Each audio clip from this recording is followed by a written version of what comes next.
బంగ్లాదేశ్ రాజకీయాల్లో ఒక్కసారిగా పెను సంచలనం చోటు చేసుకుంది. ఆ దేశ మాజీ ప్రధాని, అవామీ లీగ్ అధినేత్రి షేక్ హసీనా ఊహించని విధంగా ఒక కీలక ప్రకటన చేశారు. ప్రస్తుతం తన స్వదేశంలో మరణశిక్ష విధిస్తూ కోర్టు తీర్పిచ్చినప్పటికీ తాను మాత్రం బంగ్లాదేశ్కు తిరిగి వెళ్లడానికే నిశ్చయించుకున్నట్లు ఆమె సంచలన వ్యాఖ్యలు చేశారు. ఈ ఏడాది డిసెంబర్ నెలలోనే ఆమె బంగ్లాదేశ్కు చేరుకుని అక్కడ ఉన్న న్యాయస్థానం ముందు నేరుగా లొంగిపోవాలని నిర్ణయం తీసుకున్నారు.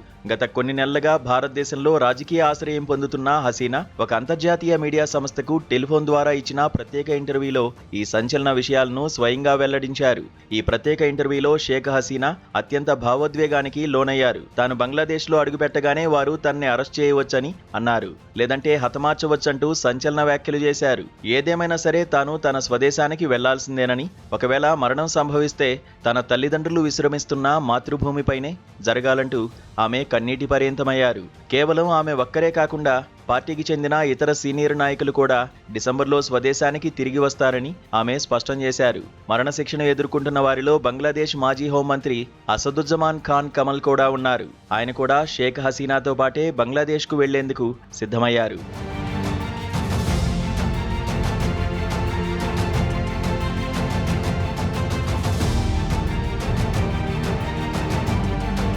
బంగ్లాదేశ్కు సుమారు 2 దశాబ్దాల పాటు సుదీర్ఘకాలం ప్రధానిగా బాధ్యతలు నిర్వర్తించిన రికార్డు షేక్ హసీనాకు ఉంది.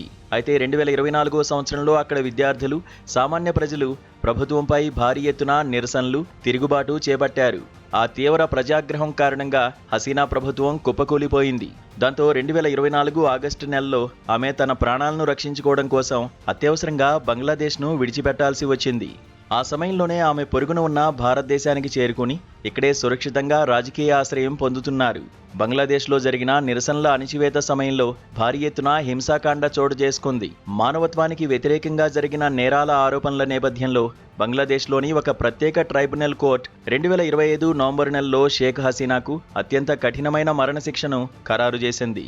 అంతటితో ఆగకుండా ఆమె రాజకీయ పార్టీ అయిన అవామీ లీగ్ పై కూడా అక్కడ నిషేధం విధించారు. అయితే తనపై నమోదైన ఈ కేసులన్నీ ముమ్మాటికి రాజకీయ ప్రేరేపితమైనవేనని, కావాలనే తనను ఇరికించారని హసీనా కొట్టిపారేశారు. ఏదేమైనా మరణశిక్ష అమల్లో ఉన్న వేళ ఆమె డిసెంబర్లో బంగ్లాదేశ్లో అడుగుపెడితే ఎలాంటి పరిణామాలు ఎదురవుతాయోనని ఉత్కంఠ నెలకొంది.